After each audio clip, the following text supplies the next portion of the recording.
Hi everyone, John here, and today we're going to be taking a look at the Saris MHS modular bike rack for 4 bikes on our 2015 Toyota 4Runner. Now this is a great bike system if you need to get a ton of very heavy bikes onto the road and to wherever you're going. Now taking a look at the specs, this is going to be a platform style with 190 pound weight capacity, which is great, especially whenever you can hold 4 bikes. Now keep in mind, only the first 2 are going to be able to hold your e-bikes, so your heavier bikes. So that is something to keep in mind. You can hold your heavier e-bikes on the first ones, but as you can see, this is actually just a add-on setup. This is the 1 bike add-on. So whenever you have that, you're not going to be able to have any of your heavier mountain bikes, e-bikes, anything like that. Now, if we're going to take a look at the visibility whenever we have a bike, our back windshield, as you can see, we can see through it relatively well. You still are going to have a little bit of problem seeing your lights. You can see for the most part, depending on the bike you have, your license plate, and your backup camera is also going to be hindered from seeing everything you need. Obviously, along with that, you won't be able to bring up your hatch. Luckily for 4Runner owners, you actually have this way of getting in without having to lift up your hatch. But luckily for the Saris, we can actually work around this. Now, obviously we want to get into the back of our 4Runner, get our stuff, our helmets, our waters, all that kind of stuff. We can actually tilt this down. Now, this is a heavy bike rack. There's no two ways about that. You're going to have to be careful. You're going to have to lift and lower with your legs whenever you're lifting this. If you have more than, let's say, 2 bikes on this, it's going to be tough. I recommend either having an extra pair of hands to help you or taking it very slowly, because you are dealing with a lot of weight going down at one time. But once you get it there, you're good. You'll be open up back hatch. There we go. And as you can see, even with our longer handlebars, just barely getting it. We can pull this to the side a little bit. I had to move it down. But overall, you're able to get into the back of your vehicle, grab your stuff, and get on the road. Now, something to keep in mind is whenever you're trying to lift it or lower it, you are, with the handle pulled back, is going to have the little mechanism come out, and you are going to be taking the full brunt of all of the weight that is on your bike rack. So you're going to want to make sure you brace yourself and get it into place like that, and now you're ready to go. Now let's take a look and see how it's actually holding our bike in place. As you can see, it's a tire hold system, which is going to be very useful, especially if you have different style frames or you have a carbon fiber frame, so you don't have to worry about it messing up anything. Now, not all tire holds are made equally. Now let's take a closer look at how the mechanism works right here. Now the Saris has a mechanism right here that you can press, and then once you push it in with a lot of force, you can pull it back and then free your tire. Now, you got to be careful because, as you saw, I had to put a lot of force into it to make sure it didn't pinch my hands. This is something that relatively, it's still going to be very useful to use because of the placement. Something like the Inno tire hole has a little bit of an awkward position and makes it tough to get your bikes off.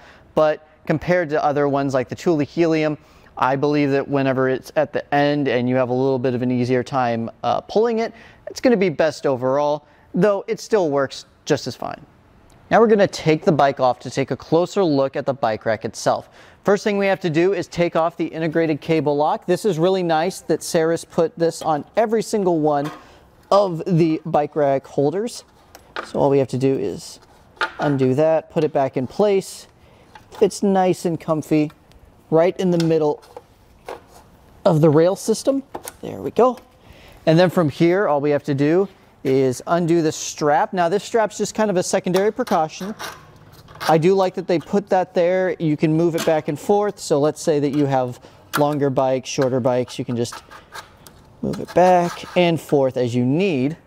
Now let's undo this one right here. I recommend doing the back one first because, as you can see on the front, we have a wheel chock that is holding our bike in position right here. So that makes it nice. And you need to pop this off. Always hold on to your bike. And this is a little bit tougher because it does come out so far, so you may have to play around and see the best way to grab your bike. I personally like to come right over here since the 4Runner gives us a lot of room. And then all I have to do is pick it up, lift it off, and then you're ready to go. Okay, taking a look at the arm system, we're going to ratchet it into place. As you can see, that's a sturdy and stable ratcheting system. It's really nice. Let's take a look at the chock system up here. As you can see, it can be moved up and down depending on what you need for your bikes. It's not going to be, in my opinion, as good as the Inno tire hold, but it still works relatively well. Let's say you have your fat tire bikes, your electric bikes. You're going to be able to put most, if not all, bikes on here, considering it has a 5-inch wheel width maximum, and then it has 53 for its maximum for the wheelbase, which is very good. So, taking a look at something that may seem insignificant, but I think is really important to take a look at and is kind of a game changer, is the fact that we have this little hook system right here that we can put our strap on. Now, you're probably wondering, why is that a big deal? The fact of the matter is, whenever you're taking bikes off and you have this just all around, usually it gets stuck in here, it just makes it a little bit tougher to move, and this is kind of just a quality of life thing, having that in there, which really shows how much Saris thought about this bike rack. Now with the bike off, let's talk about something that's very important to keep in mind, and that's going to be how much room do you have at the end of your vehicle whenever it comes to length with this on, because as you can see, it adds a good amount of length. So whenever you're backing up or you're going to park in your parking spot at the campsite, you're going to have about 52 inches to deal with. That's a lot of area that you're going to have to keep in mind whenever you're backing up. You may want somebody to help you out whenever you're backing into a tight corner or space. Another measurement to keep in mind is the fact of the matter is you're going to need ground clearance with this, and a lot of ground clearance because of how far it comes out, because whenever your front goes up, your back's going to go down. And the longer it is, the more you have to keep that in mind. Now, luckily, it's pretty high up there. Let's take a measurement. It's going to be about 20.5, so that's going to be relatively good. And lucky for you, it's actually going to hit this handle first before any other part of your bike rack. That's going to make it a little bit easier for having to worry about the mechanisms inside getting hit, or if you happen to bottom out. Now, there is another measurement for ground clearance I want to keep in mind. It's a little bit closer to the hitch. It's going to be this.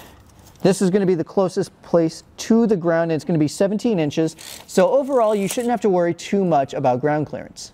So now that we know how far it comes out, we can actually mitigate that by tilting it up.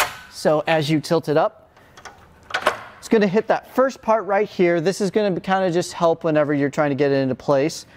And then all you have to do is push it up a little bit farther, and then it's fully tilted up. So with it tilted up, let's get some measurements and see how close it actually comes to our vehicle. As you can see, our closest point is going to be 6.5 inches, which is relatively good for how big this bike is and how much that you have next to it. Now let's see how far it comes out. It's going to be 14 inches, so that's going to cut down drastically. And if you need to grab something, you can still press your button, throw stuff in, and not have to worry about it. Now, since we talked about how much room do you have with it on there, how do you live with it on the back of your vehicle? And as you can see, unfortunately, it covers up almost everything. There's no going around this. You're not going to be able to see out of your back windshield. You're not going to be able to see your blinkers that well. It still comes through, luckily, but your license is completely covered. There's no way to really see that. And then your backup camera is also going to be covered. So this is something to keep in mind whenever you're buying this, is you may have to find some different ways to work around the fact that you can't see your license, backup, and then your back windshield is fully covered.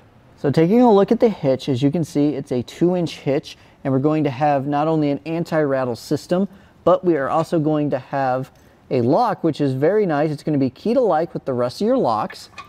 And as you put it back on there, it's going to keep it in place. So the reason that we have that anti-rattle system is in case you go on more rocky terrain or you have anything that may be jostling, you don't have to worry about it as much, because you can see as I'm shaking it, even though I'm shaking this, it's actually shaking the entire vehicle much more. You're obviously going to get a little bit of shake at the top whenever you're shaking it there, but overall the hitch is going to be solid.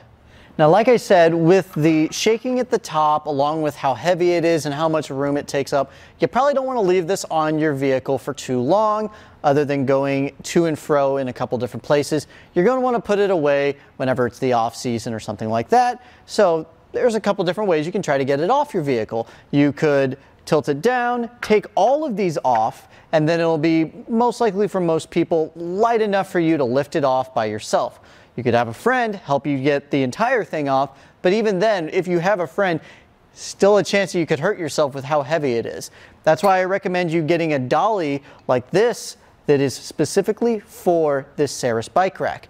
With this, you're going to be able to pop it into the hitch and then just wheel it away. It's going to make it a lot easier to wheel over to in your garage, just a little side that's out of the way, and you're not going to have to worry about it till next season. Now, like I said, with taking this off, the reason you can do that is because it's a modular system, so it's going to be attached right here. So let's say that you don't need all of these bike racks. You can take one off, you can take two off, so it's basically a 2-bike rack. So that's going to be very useful whenever you're just wanting a couple bikes out. But luckily, you can put up to 4 of them on there, considering that there's an attachment point right here, here, and here. Now, doing a quick comparison with other 4-bike platform style is kind of tough because they're all very good. They all have, unfortunately, the same weight limit problem where if you're lifting it up, it's going to be a little bit tougher. I do have a couple differences though, especially whenever it comes to the inno tire hold. Whenever it comes to the fact of the matter, it is a little bit more versatile whenever it comes to the arms and what you can put in there, which is very nice. Now, let's say you don't care about the tire hold system whenever it comes to the arms. I recommend the Kuat NV. It's a little bit sleeker, a little bit easier to handle. It's one of my favorite bike racks, and I would recommend that if you don't really care about having that system where it's 2 on each side and moving in. It's going to have a different type of system, but still something to check out. Now, my final thoughts on this Saris bike rack is it is a very well made 4 platform style bike. Whenever you look at it, it looks very interesting with the design. I like how they have the modular setup. So let's say that you only want to take one of your friends out, or maybe the next day you want to take out 3. You can decide how many of these bikes you actually want on there, and you can basically make it a little bit easier for getting them out there, where you don't have to worry about having as bulky of a setup as we do right here. But overall, I still think it's a really good bike. Something to keep in mind is just how much effort that Saris has put into this whenever it comes to a couple of the quality of life. Like I said, the hook is really nice. The tilt away whenever it gets a little bit farther down is nice. So overall, I do have to recommend this bike rack. But that was a look at the Saris MHS 4 platform style bike rack on our 2015 Toyota 4Runner. My name's John. Thanks for watching.